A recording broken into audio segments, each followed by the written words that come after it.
Stage 5 of caregiver collapse is the full collapse. The brain and the body just finally give in and just can't respond the way that it used to. And this is something that we haven't talked a lot about, but our stress response is mediated by the chemical reactions that happen in 3 parts of our body. And it's called the HPA axis. It's the hypothalamus, the pituitary gland, and the adrenal glands.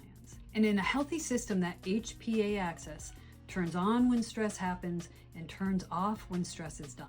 One of the best examples of this whole stress and then calm response is when you watch like an antelope in the wild and it's being chased by a lion or something, and it's running and it's struggling to get away. It's really trying to get away from it. And within 10 minutes of that threat disappearing, that antelope is back to grazing. It has totally learned to calm its nervous system. And it can go back to those things like eating, digesting food, all of those things that they need to survive, but that are kind of hijacked in that stress response. But in caregiving, after months or years of being in that stage 1 through 4, our whole HPA axis becomes dysregulated. And here's what kind of happens. That stress hormone cortisol stays at a really high level in our system all the time. Or it can actually drop so low that we become exhausted.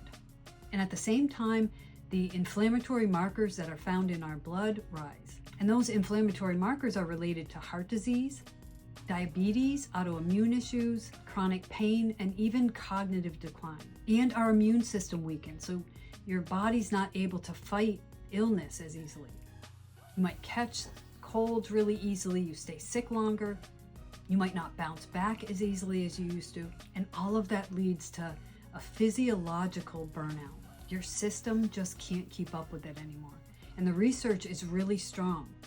Caregivers at stage 5 have higher chronic illness rates.